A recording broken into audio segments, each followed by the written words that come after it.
de commencer. Donc, mesdames et messieurs, bonjour.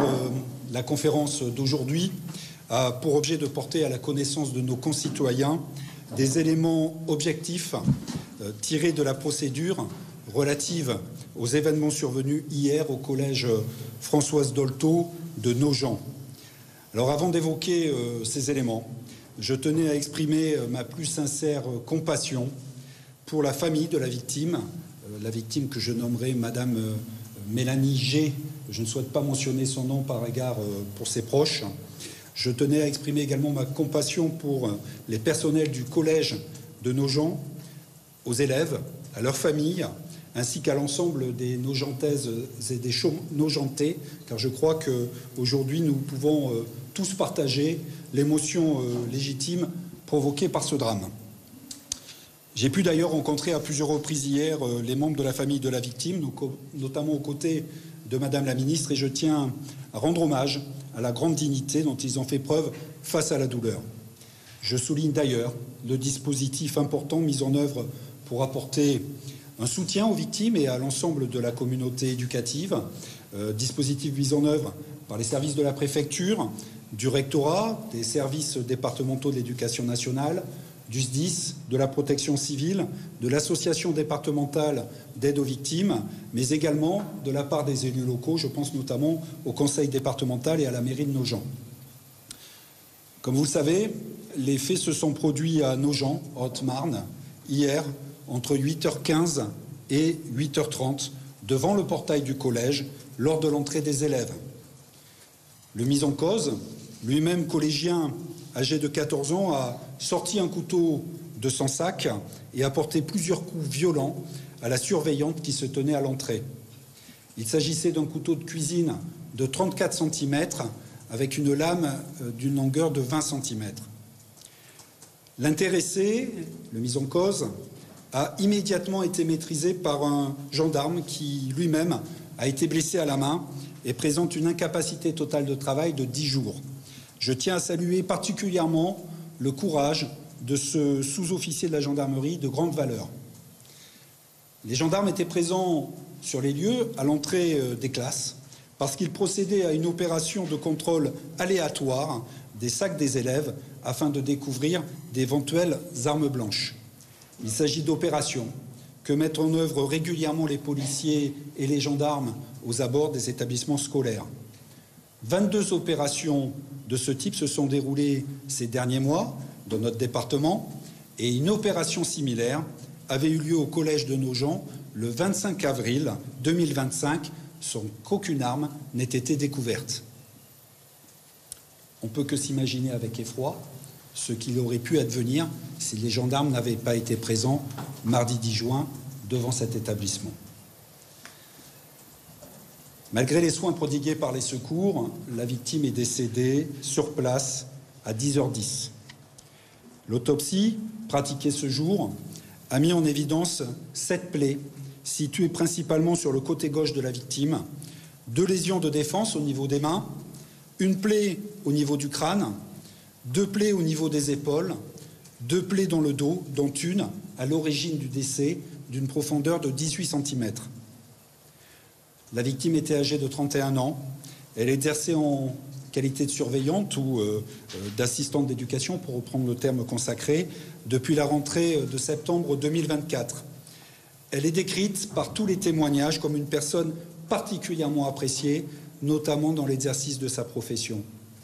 Elle était maman d'un jeune enfant de 4 ans. Le mis en cause a immédiatement été placé en garde à vue des chefs de tentative de meurtre sur une personne chargée d'une mission de service public et de tentative de meurtre sur une personne dépositaire de l'autorité publique. La qualification retenue, naturellement, a évolué en meurtre aggravé après le décès de la victime. Je tiens à saluer l'important dispositif mis en œuvre par le groupement de gendarmerie départementale ainsi que par la section de recherche de la gendarmerie de Reims, auquel j'ai confié la poursuite des investigations. Alors, quel est le profil du mis en cause? Celui-ci est né en août 2010. Il est collégien en 3e au sein du collège Françoise Dolto de Nogent. Il est décrit comme social et plus sociable et plutôt comme un bon élève. Intégré à la vie de son établissement, il est d'ailleurs référent anti-harcèlement depuis plusieurs années. Il est issu d'une famille unie et insérée professionnellement. Aucun membre de sa famille, ni lui-même, ne présente d'antécédents judiciaires. L'enquête a établi qu'il avait fait l'objet de 2 sanctions disciplinaires en novembre et décembre 2024. Une pour avoir porté des coups de poing à un camarade de classe, une autre pour avoir frappé un élève de 6e. Pour ces faits, 2 sanctions disciplinaires ont été apportées par l'établissement scolaire, une exclusion des cours pendant une journée avec présence au collège pour les premiers faits, puis une exclusion complète d'une journée pour les seconds. Depuis, aucun nouvel incident n'était intervenu dans l'établissement. En garde à vue, l'intéressé se montre détaché, tant au regard de la gravité des faits reprochés que des conséquences vis-à-vis de lui-même. Il ne manifeste au demeurant aucun signe évoquant un possible trouble mental. Il reconnaît être l'auteur du passage à l'acte, mais ne l'explique pas véritablement. Il n'exprime pas de regret, ni aucune compassion pour les victimes. Il fait part d'une certaine fascination pour la violence et la mort, ainsi que pour les personnages les plus sombres des films ou des séries télévisées. Il est adepte de jeux vidéo violents, sans pour autant être addict à ces jeux selon ses propres termes et selon les déclarations de ses parents.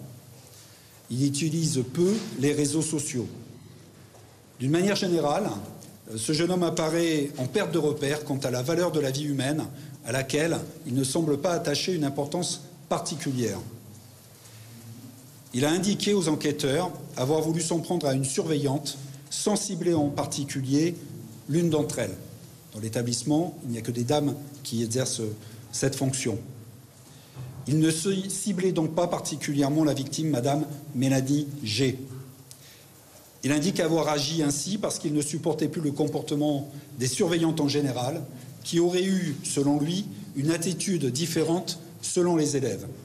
Il ne peut pas toutefois relater précisément les événements qui expliqueraient ses sentiments d'injustice subie et de colère. Il établit peut-être lui-même un lien entre le fait d'avoir été sermonné par une surveillante vendredi 6 juin alors qu'il embrassait sa petite amie au sein du collège. Il précise que cette surveillante n'est pas celle qui sera sa victime le mardi 10 juin. À la suite de cet incident de vendredi, il déclare avoir ressassé, dès le lendemain, samedi 7, le projet de tuer une surveillante et, selon ses propres termes, n'importe laquelle. Il précise d'ailleurs avoir, mardi matin, après le petit déjeuner, pris le plus gros couteau qui se trouvait à son domicile pour, selon ses propres termes, faire le plus de dégâts. À l'heure actuelle, la garde à vue de l'intéressé a été prolongée et se poursuit avec la réalisation de nouvelles auditions. Les faits reprochés sont passibles de la réclusion criminelle à perpétuité et, en raison de sa minorité, le mis en cause encourt une peine de 20 ans de réclusion criminelle. À l'issue de la garde à vue, demain, il devrait être présenté à un juge du pôle de l'instruction de Dijon. Je vous remercie de votre attention et je vais céder à présent la parole au colonel Nollet qui commande le groupement de gendarmerie départementale de Haute-Marne. Merci Monsieur le procureur, mesdames et messieurs. Je tiens tout d'abord à exprimer, moi aussi, notre profonde compassion et notre solidarité avec l'ensemble de la communauté enseignante du collège Françoise Dolto de Nogent, aux côtés desquels les gendarmes de la brigade de Nogent se trouvaient hier matin et aux côtés desquels nous avons opéré une opération de sécurisation sur l'ensemble de la journée hier avec 65 militaires engagés sur l'ensemble de cette manœuvre, dont les moyens de l'enquête judiciaire sur lequel le colonel Robert de la section de recherche pourra vous donner plus de détails. Ces opérations se poursuivent d'ailleurs aujourd'hui avec toujours la sécurisation de la prise en charge des victimes par les cellules médico-psychologiques qui sont en place. Pour revenir sur les contrôles effectués à l'entrée des établissements scolaires, vous savez que ces contrôles se déroulent d'abord depuis longtemps, puisque nous avons l'habitude, en lien avec les établissements scolaires, en lien étroit avec les chefs d'établissement, d'organiser ce genre de contrôle, et que depuis les directives de la ministre de l'Éducation nationale et du ministre de l'Intérieur en date du 26 mars 2025, faisant suite au drame survenu dans l'Essonne le 24 mars, ces contrôles se sont intensifiés sous l'autorité de Madame la préfète de la Haute-Marne et de Monsieur le procureur de la République ici à Chaumont, qui nous avait délivré des réquisitions de son parquet. Nous avons contrôlé en zone gendarmerie sur le territoire de la Haute-Marne environ 2000 élèves sur 18 établissements, depuis donc le 26 mars. S'agissant précisément du collège Françoise Dolto à Nogent, les relations étaient excellentes avec cet établissement. Nous avions des opérations de prévention qui étaient menées régulièrement, et je citerai en particulier l'intervention de la Maison de la protection des familles du groupement de gendarmerie départementale de la Haute-Marne au mois de décembre dernier, qui était intervenue au profit des élèves de l'établissement sur la thématique des violences et du harcèlement. Nous avions effectivement, comme cela a été dit par Monsieur le procureur, nous avions réalisé un premier contrôle avec une fouille des sacs à l'entrée des élèves de l'établissement le 25 avril. À cette occasion, 80 élèves avaient été contrôlés, aucune arme n'avait été découverte, comme ce fut d'ailleurs le cas sur l'ensemble des contrôles menés entre le 26 mars et ce mardi 10 juin. Je tiens à préciser que ce type de contrôle va se poursuivre évidemment pour la sécurité des élèves et des établissements du territoire de la Haute-Marne, comme cela sera le cas sur l'ensemble du territoire national.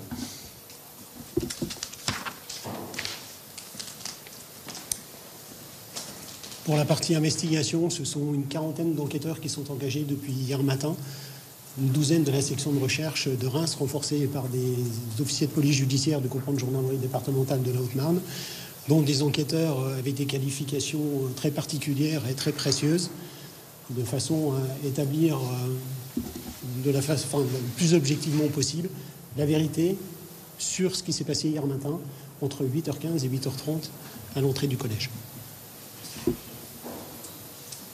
Merci, messieurs. Alors, on va répondre à quelques questions et nous serons assez brefs parce que vous avez compris que la garde à vue se poursuit actuellement, les auditions se poursuivent également. Donc, nous devons encore, à ce stade, mesurer les éléments que nous pouvons vous communiquer.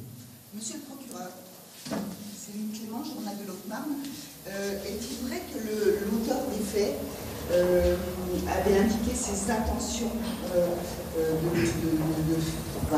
d'intervenir de la manière dont ça s'est passé mardi au collège? Est-ce qu'il avait mentionné sur l'EMT, parce qu'on a pu lire ça quelque part, est-ce qu'il est vrai qu'il avait envoyé un message sur l'espace numérique de travail du collège annonçant ce qu'il allait faire?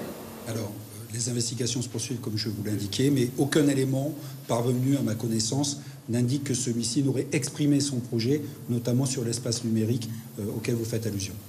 Est-ce qu'on a entendu dire également qu'il avait poursuivi la victime? Il avait commencé à lui acheter un couteau et s'est enfui, bien sûr, et il avait poursuivi. Alors, les faits se sont passés dans un périmètre étroit et se sont passés vraiment très rapidement, hein.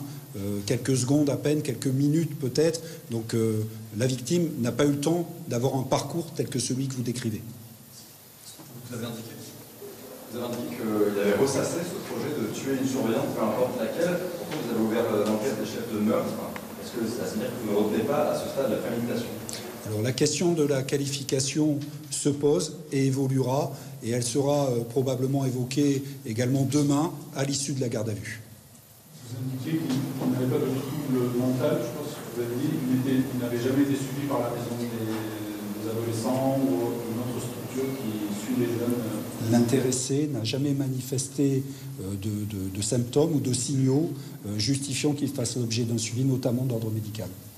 Est-ce qu'une expertise psychiatrique sera intervenue après la garde à vue? L'expertise psychiatrique interviendra nécessairement dans le cadre de cette procédure qui est de nature criminelle. Vous dites que les auditions se poursuivent, monsieur le procureur. Est-ce que cet élève en aurait parlé en amont avec ses camarades de classe? Ça fait partie des éléments que nous vérifions actuellement. Est-ce qu'il a fait part de son intention claire de tuer ou il voulait blesser? Alors, le mis en cause nous déclare avoir eu l'intention de tuer. Les faits sont produits en présence des gendarmes qui ont pu intervenir très vite. La configuration des lieux faisait qu'il n'était pas possible d'empêcher l'attaque. Alors, représentez-vous l'entrée des élèves dans un collège. Il y a 320 élèves, je crois, dans le collège de Chaumont, donc une arrivée massive d'élèves et 5 gendarmes qui sont en train de procéder à un contrôle dont rien ne laisse penser qu'il va survenir un acte d'une telle gravité. Je rappelle que 22 contrôles ont été diligentés au cours des dernières semaines dans notre département, des contrôles du même type, notamment 14 en zone gendarmerie, et lors de ces contrôles, aucune arme n'a été découverte. Ce fut le cas notamment le 25 avril 2010 devant le collège Françoise Dolto de Nogent. Il était donc difficile de concevoir que des faits aussi dramatiques puissent survenir. Peut-être une question pour la gendarmerie. La surveillante, pourquoi était-elle là? Est-ce qu'elle a également participé au contrôle des sacs? Alors, si je peux me permettre de répondre, mais vous compléterez, mon colonel, il y a une répartition des rôles. La surveillante se trouve à l'entrée de l'établissement, comme dans tous les établissements, pour vérifier les carnets de correspondance des élèves et s'assurer que les élèves qui pénètrent dans l'établissement sont bien des élèves de l'établissement. Le contrôle aléatoire, ce ne sont pas tous les sacs qui sont vérifiés, est un contrôle fait par les forces de l'ordre, en l'occurrence celle de la gendarmerie, sur réquisition du procureur de la République. Vous en avez qui fait part d'une fascination pour la violence et pour la mort, notamment en citant des personnages de séries télévisées, de jeux vidéo violents. Est-ce que ce sont des sources d'inspiration dans ces séries télévisées, dans ces jeux vidéo qu'il a mentionnés? Alors il évoque certaines sources d'inspiration, mais c'est peut-être un peu prématuré pour détailler celle-ci. Donc c'est une pure coïncidence. S'il est passé à l'attaque le jour où il y avait ce contrôle, il n'était pas au courant qu'il y avait avoir ce contrôle aléatoire? Personne n'était au courant de la survenance de ce contrôle aléatoire. Donc il n'y a pas de corrélation entre le fait qu'il ait mûri ce projet, puis mis celui-ci en œuvre, et la présence des gendarmes et ce contrôle inopiné à l'entrée du collège ce jour-là. Et si j'ai bien compris, le couteau venait de la cuisine de ses parents, mais exactement. Il s'est pas procuré par Exactement, c'est un couteau de cuisine. Qu'est-ce qu'il disait de cette surveillante lorsqu'en garde à vue vous lui avez posé la question? Il disait quoi de cette femme qu'il connaissait à l'école? C'est un des aspects que j'ai tenu à souligner et que je rappelle. Le mis en cause nous indique ne pas avoir eu de grief particulier contre cette surveillance et ne pas la cibler particulièrement. Il voulait s'en prendre, selon ses dires, à un membre du personnel d'encadrement avec un ciblage plus précis sur les surveillantes de cet établissement, mais je reprends encore une fois ces termes, n'importe laquelle. Et il avait choisi le jour, la date précisément de son passage à l'acte? Exactement. Il n'avait jamais eu mal à partir avec la victime auparavant, les mois précédents? Cela fait partie des éléments que nous vérifions, mais à ce stade, il n'apparaît aucun incident qui justifierait une rancœur particulière contre la victime, Madame Mélanie G. Même en dehors du collège? Même en dehors du collège. Est-ce qu'il connaissait la victime? Parce qu'ils habitent pas loin. Est-ce qu'il la connaissait? Alors, je n'ai pas cette information, mais rappelons le contexte. Nogent est une petite ville de 3500 habitants, où d'ailleurs, ordinairement, il fait bon vivre. Les gens se sentent en sécurité, les gens se côtoient. Donc je pense qu'ils devaient certainement se connaître de vue. Après, avait-il des relations un peu plus proches? Là, je n'ai pas d'éléments à ce stade qui me permettent de vous l'indiquer. Ce détachement par rapport à la gravité des faits, vous l'avez déjà constaté, de la part d'un jeune de 14 ans, vous mettez en avant le fait qu'il est totalement détaché par rapport à ce qu'il a fait. Vous l'avez déjà vu avec quelqu'un de cet âge-là, voire un peu plus âgé ou pas? Alors, c'est un élément qui ne manque pas de surprendre. Néanmoins, il est encore un peu tôt pour interpréter le détachement dont il fait preuve. Moi, je vous relate des éléments objectifs, parce qu'il me paraît important que nos concitoyens aient ces éléments et ne nourrissent pas éventuellement des explications erronées sur les circonstances ou les causes du passage à l'acte. Mais à ce stade, nous attendons des investigations complémentaires, notamment d'ordre psychiatrique, pour pouvoir avoir un peu plus d'éléments. Monsieur ? Il manifeste un détachement, mais est-ce qu'il collabore dans les auditions? Il s'exprime lors des auditions en présence de son avocat. Est-ce que ses parents n'ont pas dissuadé de passer à l'acte? Il était déterminé, il a parlé de cette présence policière qui était là, qu'il n'attendait pas? Alors, les circonstances parlent d'elles-mêmes. Il est passé à l'acte malgré la présence des gendarmes. J'en fais le constat comme vous. Madame Mousser? Oui, vous indiquez tout à l'heure qu'il était bien intégré dans son établissement scolaire. Est-ce que dans la vie sociale en général, c'est-à-dire dans des activités de son âge. Il était également, est-ce qu'il avait un club de foot, est-ce qu'il avait des amis, ou est-ce qu'il était solitaire? Alors, je ne pense pas qu'on puisse prononcer ce terme de solitaire à son encontre. Néanmoins, il n'avait pas d'investissement particulier dans une association sportive précise, hein, comme vous l'indiquez. Je crois qu'il y avait une question de ce côté, monsieur. Ceci n'a absolument pas été décelé par quiconque, ni les parents, ni les membres de la communauté éducative, qui sont pourtant très attentifs à l'évolution des comportements et n'hésitent pas à les signaler pour qu'ils puissent donner lieu à les réponses qui paraissent appropriées. Monsieur le procureur, le fait que cet adolescent ait frappé à 2 reprises, si je comprends bien, un élève de sa classe, plus un élève de 6e, en plus peut-être des éléments que vous n'aviez pas à l'époque, mais cette fascination pour la mort, pour des personnages violents, n'était-il pas des éléments suffisants pour le surveiller davantage et éviter un tel massacre? Alors, on peut toujours refaire l'histoire a posteriori. Néanmoins, je parle de 2 incidents qui se passent au mois de novembre et au mois de décembre et qui sont gérés par l'éducation nationale au sein de l'établissement, comme le sont gérés ordinairement ce type d'événements dans tous les établissements scolaires, je le crois. Et à ce stade, aucun élément ne laissait présager la gravité des faits qui seraient commis plusieurs mois plus tard. Une dernière question, peut-être? D'autres étudiants du collège affirment avoir déjà vu des couteaux dans l'enceinte du lycée. Est-ce que, durant vos auditions, vous avez eu ce genre de rapport? Alors, je n'ai pas connaissance de tels témoignages, mais les auditions se poursuivent, donc peut-être que des témoignages en ce sens vont nous parvenir, auquel cas nous procéderons aux vérifications nécessaires. Vous avez dit qu'il voulait faire le plus de dégâts possible. La dernière question. Dernière question, et, monsieur le procureur, vous avez dit qu'il voulait faire le plus de dégâts possible. Est-ce qu'il comptait s'en prendre à une autre surveillante, en plus de celle-ci, et des élèves, par exemple, qui étaient dans la file d'attente? Alors, la question a été posée et il serait, délicat de trop s'avancer sur la réponse à apporter à cette question. Néanmoins, celui-ci nous dit qu'il avait un projet déterminé de faire mourir une surveillante et il n'exprime pas la volonté de s'en prendre à plusieurs personnes. Hein, encore une fois, si les gendarmes n'avaient pas été présents et n'étaient pas intervenus, on ne peut que penser avec effroi à ce qui aurait pu se passer. Merci, messieurs, dames. Au revoir.